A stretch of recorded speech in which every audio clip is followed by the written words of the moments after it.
Internet, it's Aaron, your personal driver, and today we're going to do a video on whether or not you are an independent contractor or an employee according to some of the recent court decisions that have come down.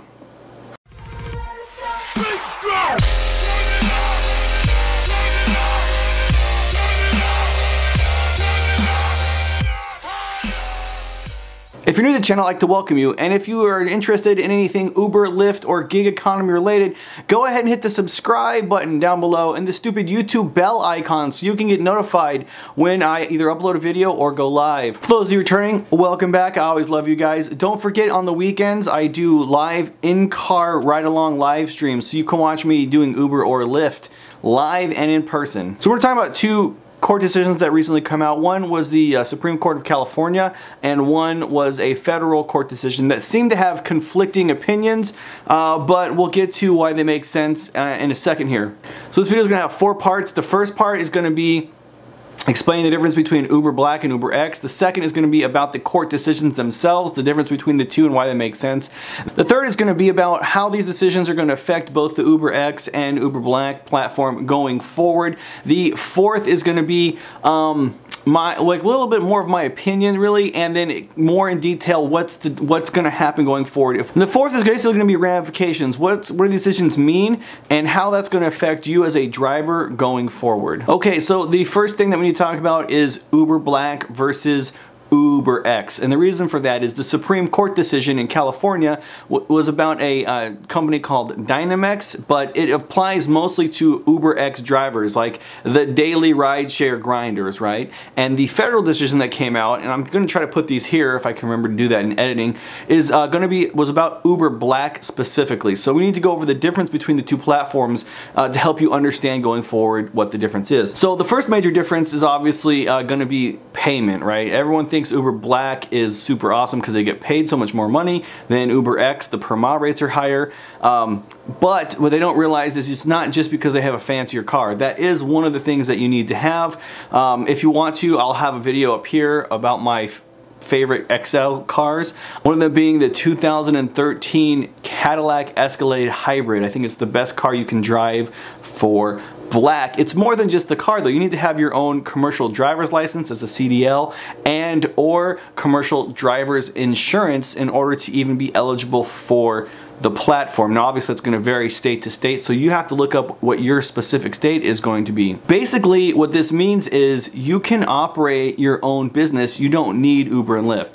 So if you have a Uber Black eligible vehicle, that means you have your own insurance, you have your own commercial driver's license. You can pick people up for cash. You can arrange things like a wedding, transportation, prom transportation, airport transportation, or just pick people up for cash, right? That you are your own company, and then you also operate with Uber. Now that's an important distinction because UberX, that is not the case, okay? You can't pick up cash in most states. I know there are some exceptions, so if you live in one of those jurisdictions where you are allowed to pick up with cash rides, okay, don't leave me angry comments below like, oh, here in Colorado we don't need that. Generally speaking, and most importantly for this story, in California, you're not allowed to pick up cash rides unless you have proper taxi documentation, okay? So UberX drivers can't just take rides for cash. They can't arrange rides ahead of time. In fact, they'll get either kicked off the platform or in some cases arrested. Here in California they have stings, which means that they have government officials try to give cash to UberX drivers, and then the police arrest you or give you a ticket, generally speaking, for the cash pickup, right? So you can't operate on your own. Another key difference is the ownership factor, right? You can't rent a Uber Black car, but you can rent a UberX car, not even just from Uber or from Lyft, but through third-party companies like Maven, for example. That's one of the ones that are available there, where you can rent a car and then use a rented car and the rental car insurance to do UberX and UberXL. You can't do that with Black. So those are differences, and the reason that's going to play a factor is for the second reason we're going to talk about is the two separate decisions.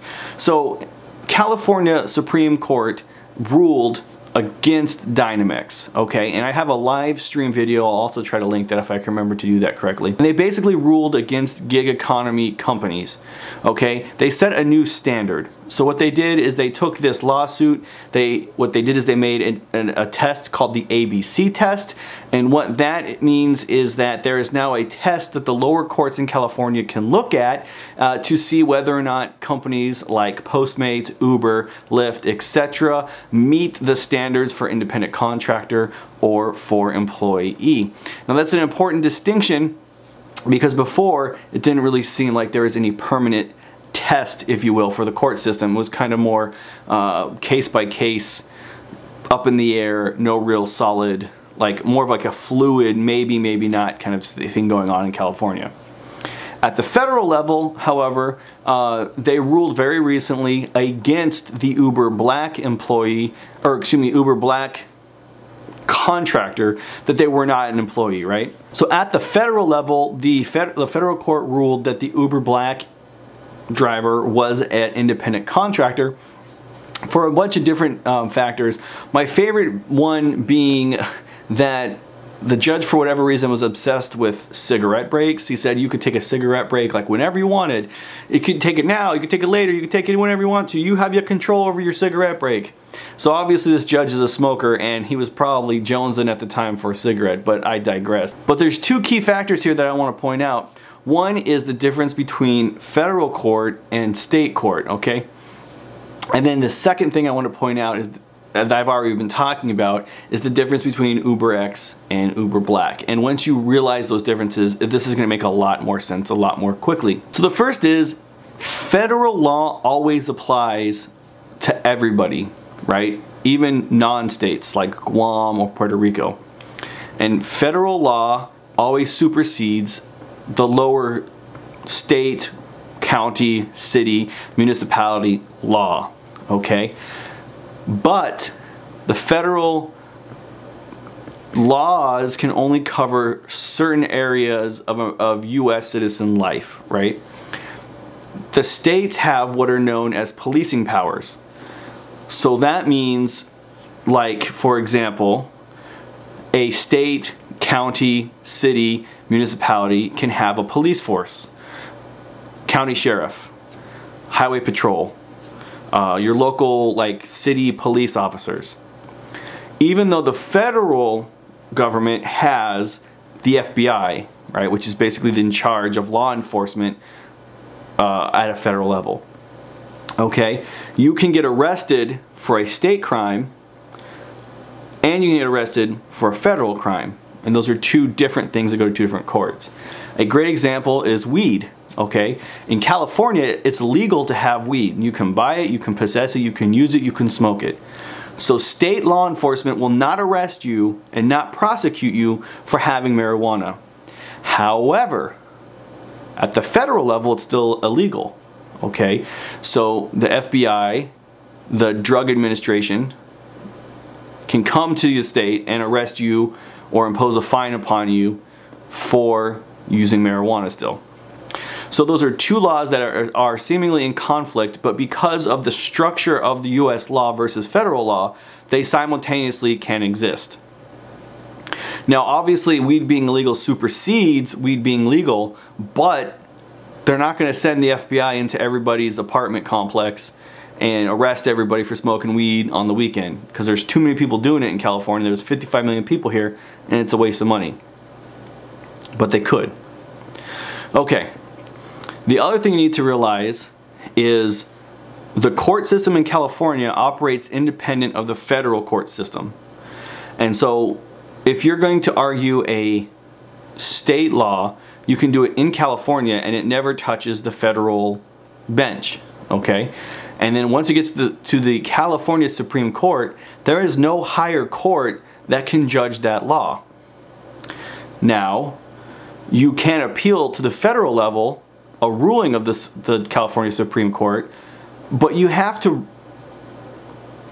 but the standard is a little bit higher. You have to show that the California Supreme Court somehow violated federal law or violated constitutional rights in the US Constitution.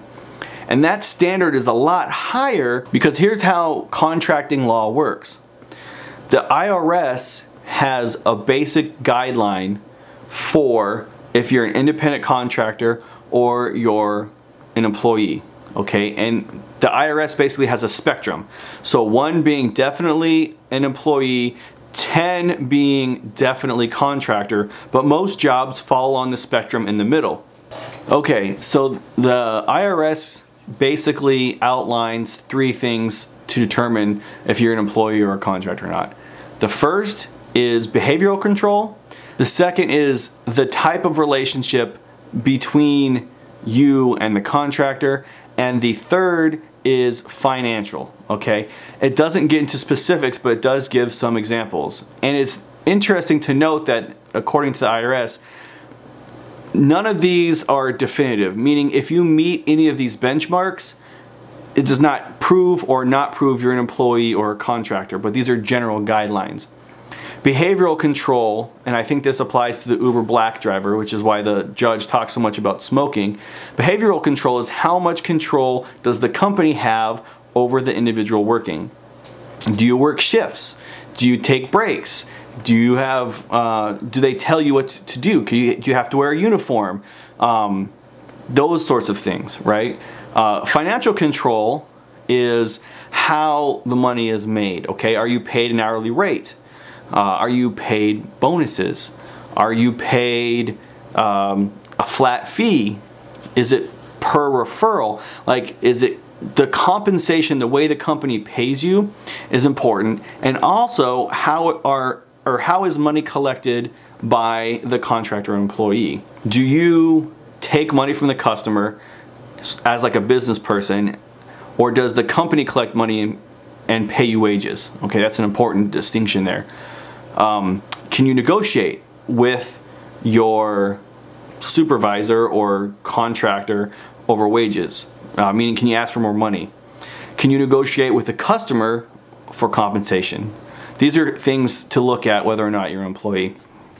And the last one is the kind of relationship between the two. This has more to do with like, is an exclusive contract, right? Like, can you work for Uber, Lyft, Postmates, Caviar, you know, all these other different companies, or do you have to work for one exclusively for one specific ship, that kind of thing.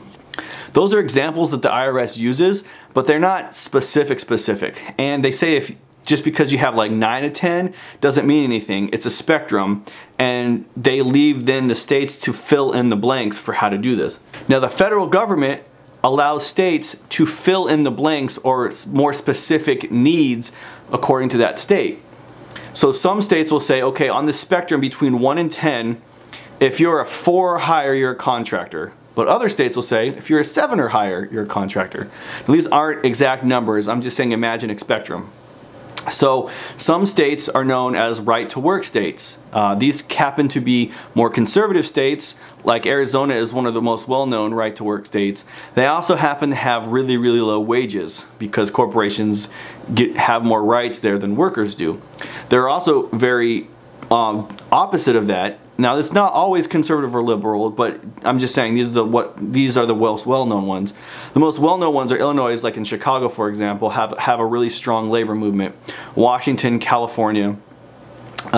These states tend to have higher wages, better economies, and the workers have more rights than the corporations do in other states.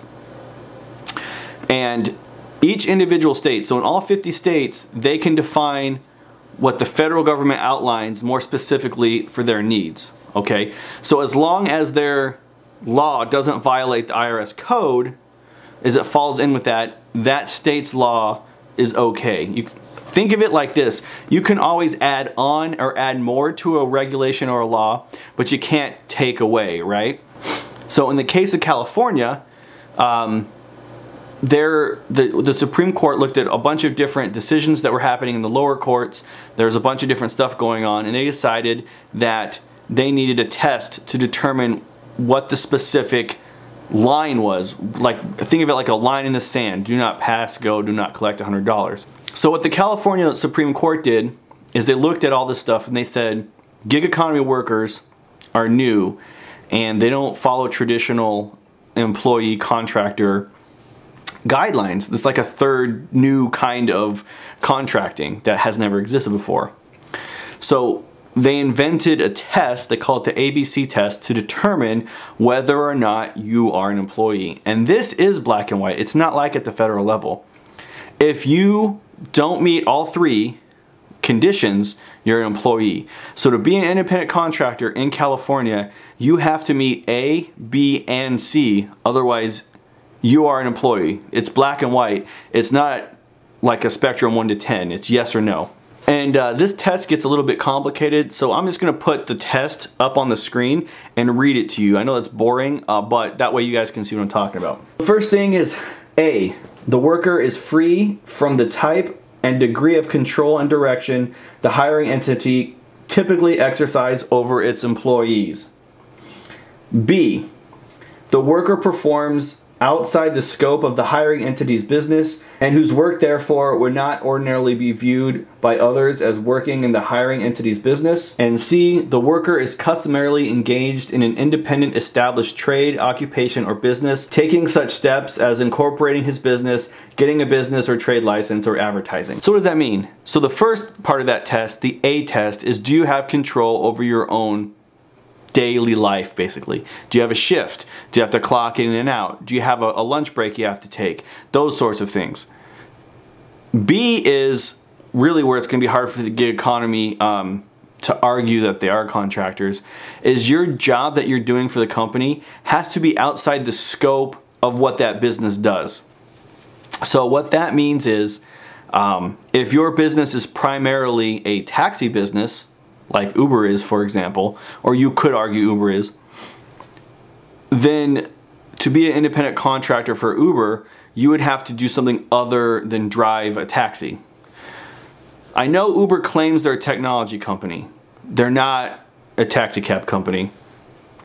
I think I'm not really sold on that's a good legal argument. I think so, guys. If it looks like everything's different, that's because it is. My camera ran out of batteries, so here we go again. So Uber's going to argue that they're a technology company and they're not a taxi cab company, and so anyone driving a car taxi cab style is an independent contractor. Now I think that that is going to be a real hard fight legally for Uber and Lyft to make in court. Especially if you're like a food delivery company like Caviar or Postmates. I don't see how Postmates can say, oh, well, we're not really a food delivery company, we're a technology company, even though their only thing they do is they have people buy things on the internet and then have people deliver them, right? So, I don't know. That's a fight that other companies are going to have in the California court, but Dynamex, which is basically a taxi cab company, Uber style, lost that particular fight. And it's going to be really hard, I think, for Uber and Lyft to be like, no, we're not a transportation company. Especially when part of this decision requires that Uber get a taxi license basically in the state of California. And the last part of this is a pretty high hurdle too. It's the individual doing the work has his own independent business or trade occupation. So like, let's go back to the plumber example, okay? Does the plumber have his own tools? Is he have like a certification or a guild that backs him up? Is he part of a union? That sort of thing, right? Did he get like a certificate saying you're a plumber from like a plumbing school? That's something more common with maybe things higher up than a plumber, like an electrician or an architect or something like that, that you have like some type of certification from some school or business or trade school or something like that, and that you have your own operating business. And this specifically is why I think Uber Black drivers may still be considered contractors, right? Because if you have your own business, but UberX drivers don't do that. You can't even take cash rides. You can't, like, your brother can't call you up and be like, hey bro, can you take me to the airport? I'm gonna throw you money, because you're gonna violate Uber and Lyft's terms of service and then break California law, right? You need to have a register, and not just in California. I know this law only applies in California, but generally speaking, in most states, you need some kind of like TNC license or taxi cab license, and the same applies here in California. They give you a number if you can pick up cash, basically. And so since UberX, by definition, according to terms of service, can't take cash rides and can't operate their own business outside of Uber and Lyft, that's going to be a really hard sell. A lot of states, for you to do that, you need commercial insurance. The commercial insurance oftentimes is way too expensive to pay for, especially if you're getting UberX rates. Like, it's one thing if you're an Uber Black driver. I mean, you can pull in $100,000 to $150,000 a year if you're driving full time between Uber, Lyft, and your own business because of the prices that an Uber Black driver commands. But an UberX driver, I mean, in like, let's say Florida, for example, where rates are like 35 cents, or even here in California where rates are 90 cents. 90 cents a mile, I mean, commercial insurance is expensive. I don't think on 90 cents a mile you're going to be able to afford commercial insurance. So in conclusion, in California, definitely rideshare and gig economy at large fails the ABC test set forth by the California Supreme Court. That being said, now that I've outlined everything for you guys, I think it's pretty clear that you can see why the federal government can say Uber Black drivers are contractors, but the California court can say Uber drivers who drive on UberX are employees. I think that there's a clear difference between the two platforms and the two court systems in general, and it makes sense if you look at the differences between UberX and Uber Black, how they operate inside both federal and state law. So moving forward, I don't see Uber or Lyft leaving California. I mean, they could potentially leave, but there are 55 million people here. Both Uber and Lyft are here. Now keep in mind that these lawsuits haven't gone to court yet. So it is my speculation that Uber and Lyft failed these tests. And when these misclassification lawsuits end up in California court, I think it's pretty likely that Uber and Lyft are going to lose. I don't see them leaving like they did, for example, in Austin, Texas, or they threaten to do all the time when they don't get what they want. I don't think it's likely that California is going to change their laws. That's a possibility. But going forward, I think that it's reasonable to assume that in California, gig economy workers are considered employees to their company. So what does that mean? It means that if you want to stay an independent contractor, you need to get on these other platforms like Uber Black, for example. That means that you get basic protections for things like firing. Right now, Uber and Lyft can just kick you off the platform without telling you why. They don't need to give you a reason. It's called cause. They can fire you for any reason. They don't need cause to fire you. If you become a standard employee, that means in order for you to be disconnected from the service, they need cause. So if they just disconnect you for no reason and they can't tell you why they disconnected you, you can actually sue them. They broke that employer-employee contract basically by simply firing you without cause. Another thing you're going to get is unemployment insurance if you get disconnected from the platform, which is something you obviously don't get now. Now that doesn't sound like a lot to a lot of people, but you know, if Uber is your only job, you get kicked off Uber, or say something happens like your engine goes out or your transmission dies and you can no longer do UberX, then you've lost all of your income for you and your family. So you get a little bit of unemployment benefits until you can get back on your feet and get another job or get your car fixed or whatever. That also means that you will be eligible for minimum wage, and I don't know exactly how that'll work at first, so it'll be interesting to see what happens. But I work for Uber, Lyft, Postmates, Caviar, DoorDash, and Grubhub. That is 6 things. So if this goes through and it turns out I'm an employee, I'm gonna log into all of them and I'm gonna collect minimum wage on all of them until I can't anymore. That's a loophole that probably they'll fix really fast, but I think right away you could probably get away with it. I don't know how else they would do that without assigning some kind of exclusivity contract, but that'll be on the negatives when I get to the bottom. Another protection you have is workers' compensation if you get injured. Okay, so say if you get in an accident right now.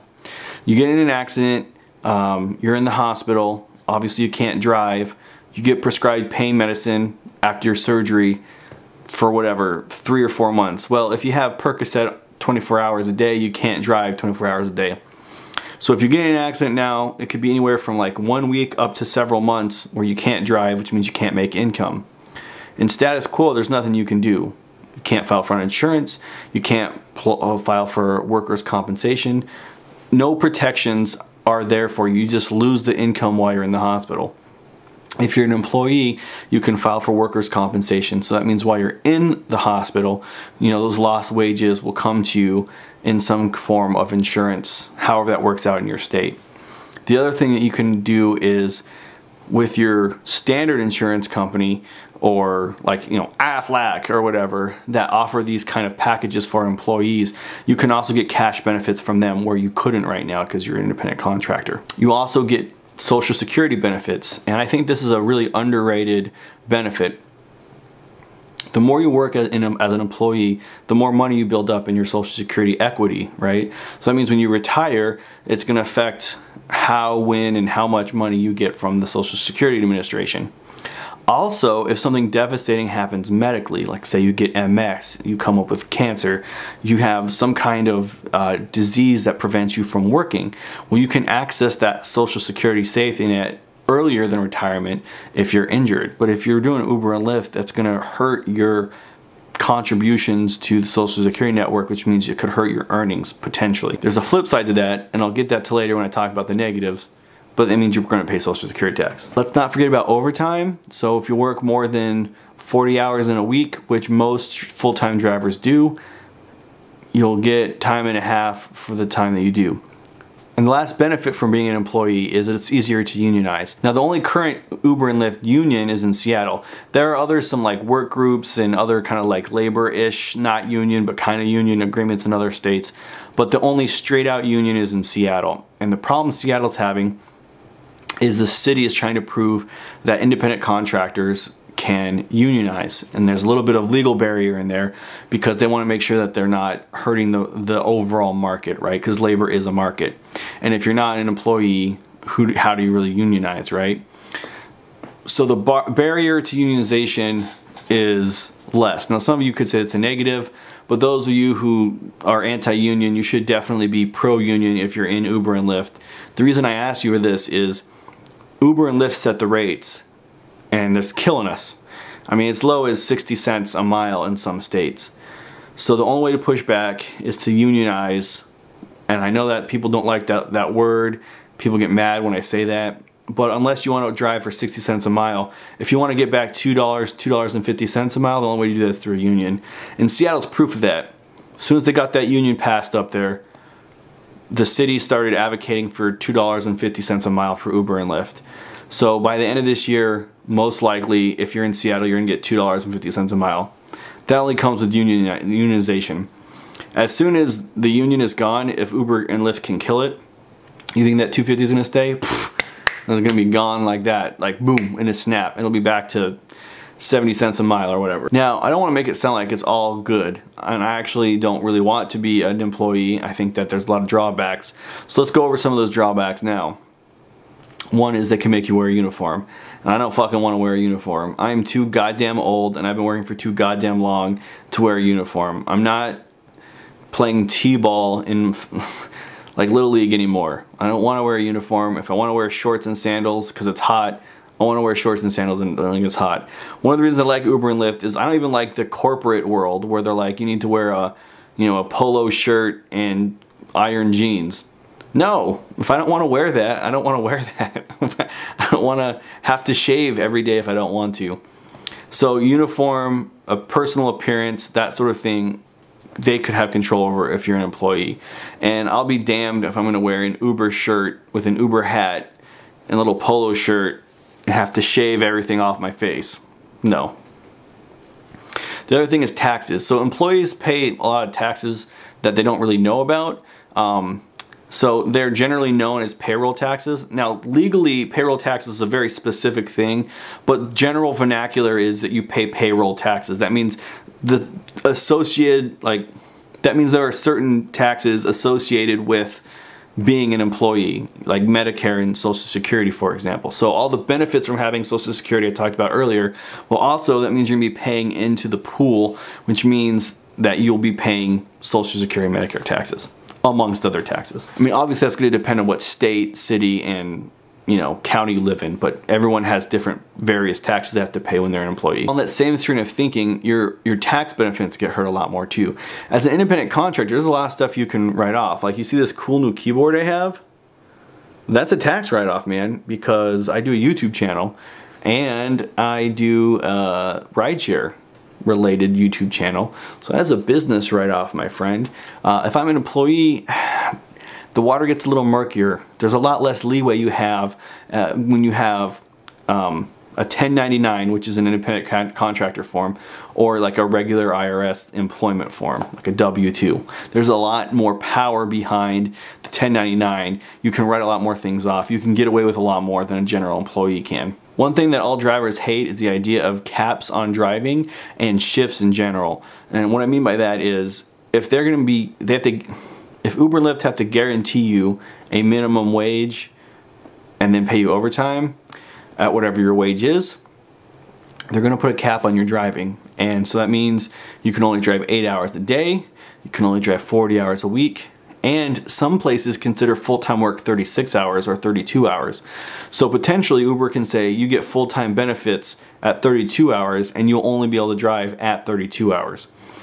Now for drivers, that's super scary. I actually think it's both good and bad, because if everyone is capped at 32 hours, that one person driving 90 hours now is going to be gone. So I think surge will be higher and more frequent. But also, only working 32 hours sucks for a lot of people. I mean, I work 12-hour days regularly. So if I work 4 days, I'm way over 40 hours. So, like, that sucks. Also, a lot of companies, in some places, if you work more than 8 hours in one day, like if you work 9 hours, that 9th hour, even if you don't work 40 hours in 1 week, is still overtime. So companies will impose an 8-hour shift regulation, which means you can't drive for 12 hours, you only drive for 8 hours. I think that sucks, because I always drive more than 8 hours. I usually drive, like I said, 12 to 14 hours a day. But honestly, I think that might not even be too bad.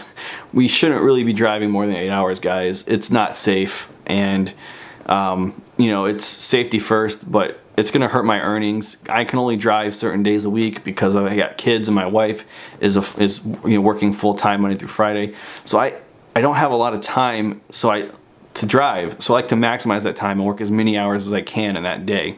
So I'm really worried about that. That also runs up with something else that you have to worry about, which is shifts. A lot of taxi cab drivers have shifts. Okay, and based upon who's been in the taxi company the longest, they get the shifts. So Friday and Saturday shifts, for example, only go to a few people, and then everyone else has really crappy shifts. Like they work like that weird 2 a.m. to like 10 a.m. and they only get the morning rush hour rush, and that's it. That's all they can work. That could happen potentially. So I definitely don't want to be stuck working a shift.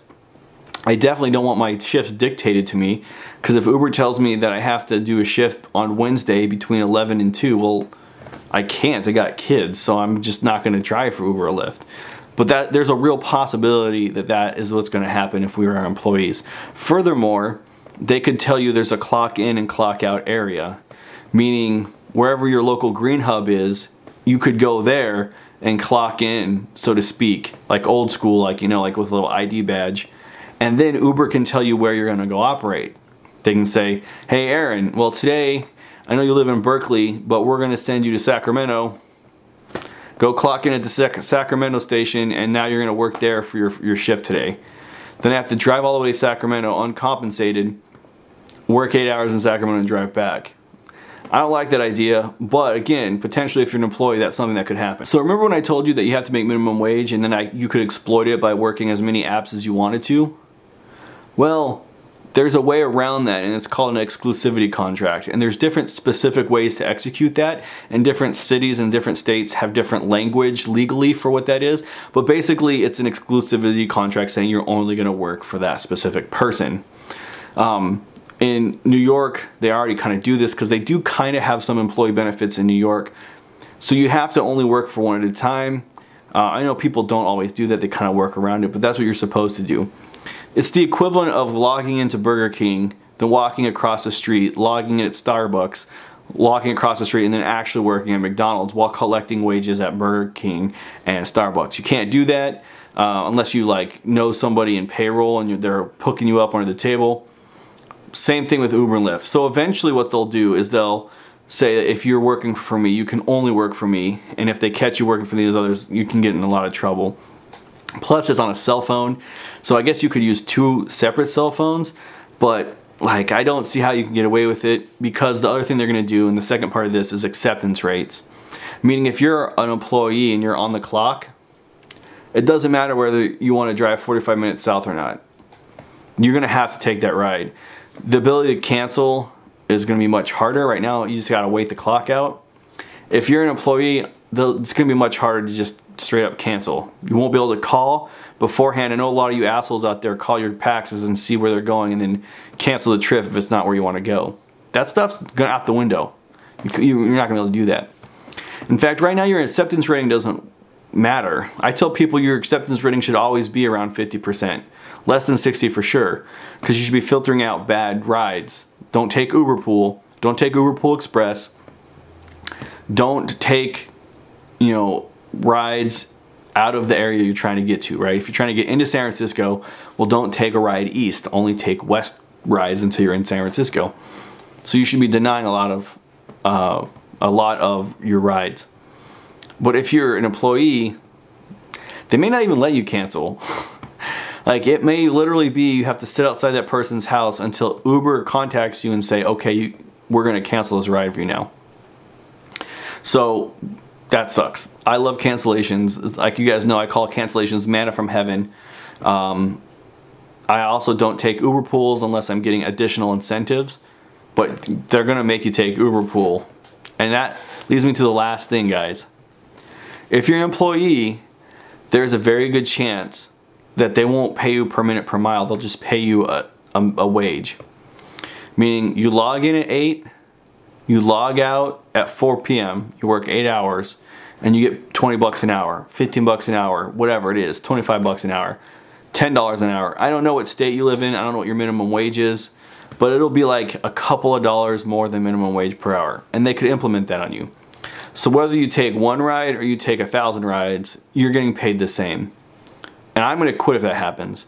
You guys follow my live streams, you've been following me now for several years. You know I average between $30 and $40 consistently, okay? If I work 10 hours in a day, I expect to make between $350 and $450. That's just straight up the way it is. I know on Twitter, a lot of people troll me. They're like, oh, you don't really make that money, blah, blah, blah, blah. Okay, if you think I faked it, I faked it, I guess. But you can watch me live. I do it live on the live stream for you guys. You see me do it, consistently hitting these benchmarks.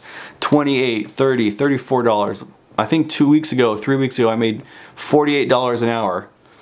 So if I have to work that hard and I'm making 20 bucks an hour, I'm just gonna quit. I'm not gonna do it. I might do food delivery still because it's easy and I don't have to drive very far to do it. But even then, I might be working. So let's go into my personal opinion on it, guys. I don't want to be an employee. I want to be an independent contractor.